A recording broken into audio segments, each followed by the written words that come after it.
नमस्कार दोस्तों, एक बार फिर से स्वागत है आपके अपने यूट्यूब चैनल कॉम्पिटिटिव अड्डा पर। आज की इस वीडियो में हम ऐसे 100 प्रश्नों पर चर्चा करने वाले हैं जो कि सभी परीक्षाओं के लिए मोस्ट इम्पॉर्टेंट रहने वाले हैं।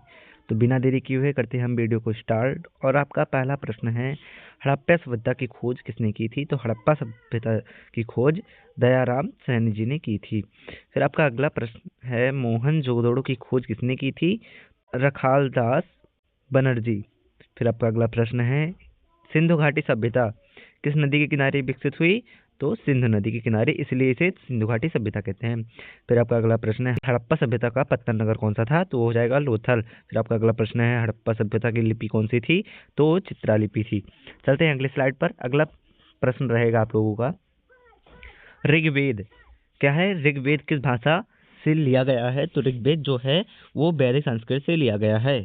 फिर आपका अगला प्रश्न है, आर्यों का मुख्य व्यवसाय क्या था? तो पशुपालन था। आर्यों का जो मुख्य व्यवसाय था वो पशुपालन था। सभा और समिति का उल्लेख किस वेद में है? तो जो है वो ऋग्वेद में है।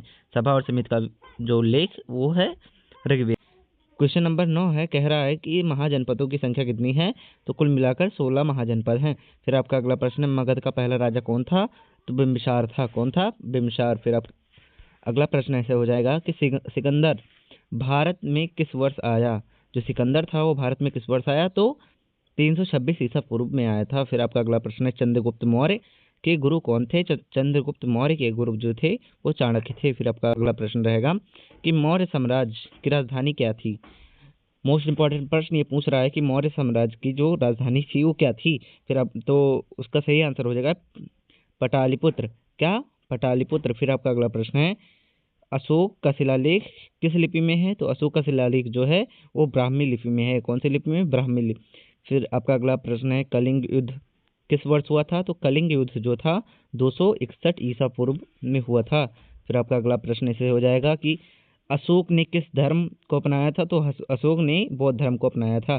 फिर आपका अगला प्रश्न, गुप्त वंश का संस्थापक कौन था? तो गुप्त वंश के जो संस्थापक थे वो श्रीगुप्त जी थे। फिर आपका प्रश्न कह रहा है कि गुप्त काल को किस नाम से जाना जाता है? तो गुप्त काल को भारत का स्वर्ण युग भी कहा जाता है। फिर आपका अगला प्रश्न है, प्रयाग कसरत किसने लिखी? तो हरिनेश ने लिखी। किसने लिखी? हरिनेश ने लिखी। अगला प्रश्न है कि नालंदा विश्वविद्यालय का निर्माण किसने कराया? तो नालंदा विश्वविद्यालय का निर्माण कुमारगुप्त प्रथम ने कराया था। फिर आपका अगला प्रश्न हो जाएगा इसी तरह से कि हर्षवर्धन की राजधानी क्या थी? तो हर्षवर्धन की राजधानी कन्नौज थी। फिर आपका अगला प्रश्न है, रजत तरंगिणी के लेखक कौन थे? तो रजत तरंगिणी के लेखक कल्हड़ जी थे। फिर आपका अगला प्रश्न है, अरबों का भारत का पहला आक्रमण किसने किया था? अरबों के भारत पर जो पहला आक्रमण किया गया था वो किसके द्वारा किया गया था? तो मोहम्मद बिन कासिम के द्वारा किया गया था। फिर तराइन का युद्ध जो प्रथम युद्ध था वो किसके बीच हुआ था? तराइन का प्रथम युद्ध किसके बीच हुआ था? तो पृथ्वीराज चौहान और मोहम्मद गौरी के बीच। फिर आपका अगला प्रश्न है, दिल्ली सल्तनत की स्थापना किसने की थी? तो दिल्ली सल्तनत की स्थापना कुतुबुद्दीन ऐबक जी ने की थी। फिर आपका अगला प्रश्न इसी तरह से हो जाएगा कि दिल्ली सल्तनत का पहला गुलाम शासक कौन था? क्या है? दिल्ली सल्तनत का पहला गुलाम शासक कौन था? तो कुतुबुद्दीन ऐबक था। कौन था?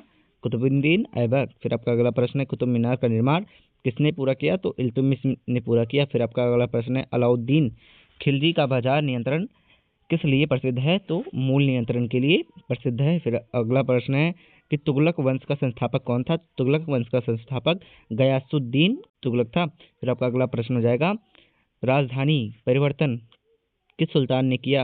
राजधानी का जो परिवर्तन है वो किस सुल्तान ने किया? तो मोहम्मद बिन तुगलक जी ने किया था। फिर अगला प्रश्न इसी तरह से हो जाएगा कि विजयनगर साम्राज्य की स्थापना किसने की थी? हरिहर और बुक्का जी ने की थी। फिर आपका अगला प्रश्न हो जाए, विजयनगर की राजधानी क्या है? तो विजयनगर की राजधानी जो है वो हम्पी है। फिर आपका अगला प्रश्न है, बाबर भारत में कहाँ से आया था? तो फरगाना से आया था। कहाँ से? फरगाना से आया था। फिर आपका अगला प्रश्न है, पानीपत का प्रथम युद्ध कब हुआ? तो पानीपत का प्रथम युद्ध जो था वो 1526 ईस्वी में हुआ। फिर अगला प्रश्न है कि मुगल साम्राज्य की स्थापना किसने की? तो मुगल साम्राज्य की स्थापना जो है वो बाबर के द्वारा की गई थी। चलते हैं अगले प्रश्न की ओर। अगला प्रश्न कह रहा है, हुमायूं को किस शासक ने हराया था? तो हुमायूं को जो है शेरशाह सूरी जी ने हराया था। फिर लिखा हुआ है, ग्रांड ट्रंक रोड किसने बनवाई? तो शेरशाह सूरी जी ने बनवाई। फिर आपका अगला प्रश्न है, अकबर के नवरत्नों की संख्या कितनी मानी जाती है? तो 9 मानी जाती है। फिर अगला प्रश्न है, अकबर का मकबरा कहाँ है? तो सिकंदरा में है। फिर जहांगीर की आत्मकथा का क्या नाम है? जहांगीर की आत्मकथा का नाम तुजुक ए जहांगीरी है। तुजुक ए जहांगीरी, ये भी इम्पोर्टेंट प्रश्न है। फिर आपका 41वां नंबर प्रश्न कह रहा है कि ताजमहल का निर्माण किसने करवाया था? तो शाहजहां ने करवाया था। फिर अगला प्रश्न है कि ताजमहल कहाँ स्थित है? तो ये तो आसान प्रश्न है कि ताजमहल कहाँ स्थित है? तो आगरा में स्थित है। औरंगजेब का वास्तविक नाम क्या था? तो मुहिउद्दीन था। औरंगजेब का जो वास्तविक नाम है मुहिउद्दीन है। फिर अगला प्रश्न है, मुगल साम्राज्य का अंतिम शासक कौन था? तो बहादुर शाह जफर। कौन था? बहादुर शाह जफर था। फिर आपका अगला प्रश्न है, प्लासी का युद्ध कब हुआ? तो प्लासी का युद्ध जो है 1757 ईस्वी में हुआ। फिर चलते हैं अगले प्रश्न की ओर। अगला प्रश्न कह रहा है, प्लासी के युद्ध में अंग्रेजों का नेतृत्व किसने किया? तो प्लासी का युद्ध की जो अंग्रेजों का नेतृत्व जो था वो रॉबर्ट क्लाइव के द्वारा किया गया। फिर अगला प्रश्न है, बक्सर का युद्ध कब हुआ? तो बक्सर का युद्ध जो है 1764 ईस्वी में हुआ। कब हुआ? 1764 ईस्वी में। फिर आपका अगला प्रश्न हो जाएगा कि ईस्ट इंडिया कंपनी की स्थापना कब हुई? तो ईस्ट इंडिया कंपनी की स्थापना 1600 में हुई। मोस्ट इंपॉर्टेंट प्रश्न, कई बार परीक्षाओं में पूछा जा चुका है। फिर आपका अगला प्रश्न है, भारत का पहला गवर्नर जनरल कौन था? तो भारत का पहला गवर्नर जनरल जो था वो वारन हेस्टिंग्स। फिर आपका अगला प्रश्न है, अस्थायी बंदोबस्त किसने लागू किया? तो अस्थायी बंदोबस्त लॉर्ड कॉर्नवालिस द्वारा लागू किया गया।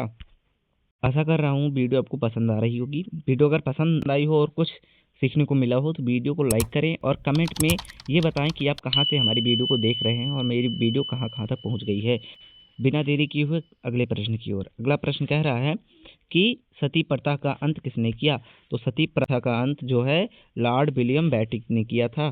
फिर अगला प्रश्न कह रहा है, 1857 की क्रांति किसने शुरू की? तो मंगल पांडे ने शुरू की। फिर लिखा हुआ है 1857 की क्रांति की रानी कौन थी? तो रानी लक्ष्मीबाई जी थी।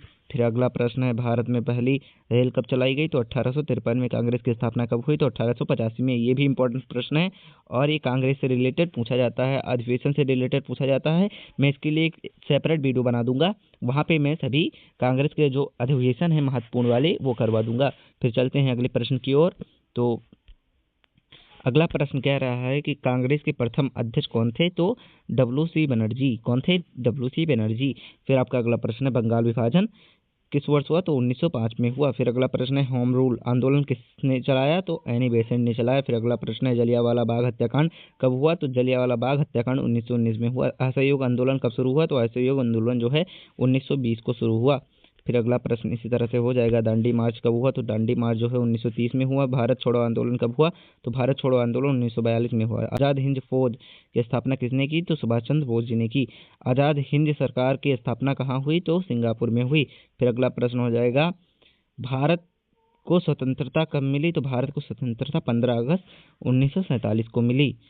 अब देख लीजिए 8 मिनट में मैंने 65 प्रश्नों को पूरा कंप्लीट करा दिया है। तो ऐसे ही बने रहिए मेरे साथ और लास्ट तक वीडियो को देखिए, क्योंकि आप यहाँ से अगर 20 प्रश्न भी याद कर लेते हैं तो आपके लिए वो एक जड़ी बूटी की तरह काम करेगा। फिर चलते हैं अगले प्रश्न की ओर। अगला प्रश्न कह रहा है, भारत के पहले प्रधानमंत्री कौन थे? तो पंडित जवाहरलाल नेहरू जी थे। फिर अगला प्रश्न है, भारत के पहले राष्ट्रपति कौन थे? तो डॉक्टर राजेंद्र प्रसाद जी थे। भारतीय संविधान कब लागू हुआ? तो 26 जनवरी 1950 को लागू हुआ। भारतीय संविधान सभा के अध्यक्ष कौन थे? तो डॉक्टर राजेंद्र प्रसाद जी थे। फिर अगला प्रश्न है, भारतीय संविधान के निर्माता कौन कहलाते हैं? तो डॉक्टर भीमराव अम्बेडकर कहलाते हैं। संविधान निर्माता कौन कहलाते हैं? तो डॉक्टर भीमराव अम्बेडकर जी कहलाते हैं। अगला प्रश्न कह रहा है कि भारत का राष्ट्रीय आंदोलन किस सदी में शुरू हुआ? जो भारत का राष्ट्रीय आंदोलन था वो किस सदी में शुरू हुआ? तो 19वीं सदी में शुरू हुआ था। खिलाफत आंदोलन किससे संबंधित है? तो खिलाफत आंदोलन जो है तुर्की की खलीफा से संबंधित है। फिर आपका अगला प्रश्न है, स्वदेशी आंदोलन कब का संबंध किससे था? तो विदेशी वस्तुओं का बहिष्कार। फिर अगला प्रश्न हो जाएगा कि भारत का पहला समाचार पत्र कौन सा था? तो बंगाल गजट। हिंद स्वराज पुस्तक किसने लिखी? तो मोस्ट इंपॉर्टेंट प्रश्न, इसे याद कर लीजिए कि हिंद स्वराज की जो पुस्तक के लेखक जो हैं वो महात्मा गांधी जी हैं। चलते हैं अगले प्रश्न की ओर। अगला प्रश्न कह रहा है कि गांधी जी को राष्ट्रपिता किसने कहा? तो सुभाष चंद्र बोस जी ने सबसे पहले उनको राष्ट्रपिता कहा था। गांधी जी का जन्म कहाँ हुआ था? जो पोरबंदर में, जो कि गुजरात में स्थित है। कहाँ? गुजरात के पोरबंदर में हुआ था।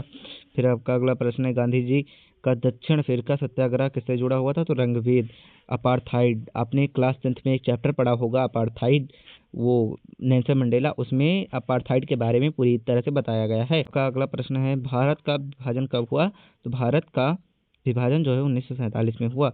पाकिस्तान का पहला गवर्नर जनरल कौन था? तो मोहम्मद अली जिन्ना थे। फिर आपका अगला प्रश्न है कैबिनेट मिशन भारत कब आया? तो कैबिनेट मिशन जो है भारत में 1946 को आया। भारतीय राष्ट्रीय ध्वज किसने डिजाइन किया है? तो पिंगली वेंकैया जी ने डिजाइन किया है। भारत का राष्ट्रगान किसने लिखा? तो रविन्द्रनाथ टैगोर जी ने लिखा। भारत का राष्ट्रगीत किसने लिखा? तो बंकिम चंद्र चट्टोपाध्याय जी ने लिखा। फिर आपका अगला प्रश्न है वंदे मातरम किस ग्रंथ से लिया गया है? तो आनंद मठ से।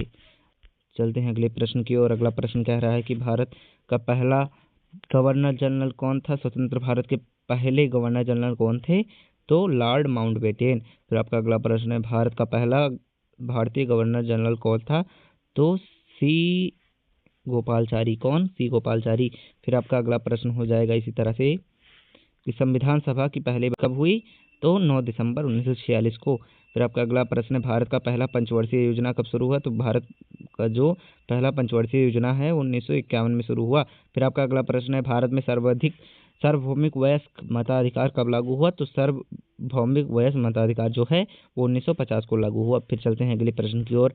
अगला प्रश्न रहा आपके फोन की स्क्रीन पर भारतीय इतिहास का जनक किसे कहा जाता है? तो भारतीय इतिहास का जनक हेरोडोटस को कहा जाता है। फिर आपका अगला प्रश्न है इंडिका के लेखक कौन थे? तो मेगस्थनीज जी थे। चीनी यात्री ह्वेनसांग भारत कब आया? तो हर्षवर्धन के समय आया। फहियान किस देश से आया था? तो फहियान जो है वो चीन देश से आया था। फिर आपका अगला प्रश्न भारत में पहला विश्वविद्यालय कब स्थापित हुआ? तो 1857 में स्थापित हुआ। फिर आपका अगला प्रश्न है भारत में पहला विश्वविद्यालय कहाँ स्थापित हुआ? तो कलकत्ता में। आपका अगला प्रश्न हो जाएगा इसी तरह से क्वेश्चन नंबर 97 कि भारत की पहली महिला शासक कौन थी? तो रजिया सुल्तान थी। कौन थी? रजिया सुल्तान। रजिया सुल्तान किस वंश से थी? तो गुलाम वंश से थी। ये भी इंपॉर्टेंट प्रश्न हो जाएगा आपके लिए। फिर आपका अगला प्रश्न है भारत में अंग्रेजों का अंतिम वायसराय कौन था? तो लॉर्ड माउंटबेटन। फिर अगला और सबसे लास्ट प्रश्न क्वेश्चन नंबर 100 कह रहा है कि स्वतंत्र भारत से पहले शिक्षा मंत्री कौन थे? तो मौलाना अबुल कलाम आज़ाद जी थे। वीडियो कहाँ से देख रहे हैं कमेंट में ज़रूर बताएं। तो आशा करता हूँ वीडियो आपको पसंद आई होगी। वीडियो पसंद आई हो तो वीडियो को लाइक और चैनल को सब्सक्राइब करना ना भूल दें। मिलते हैं कल की वीडियो में। धन्यवाद।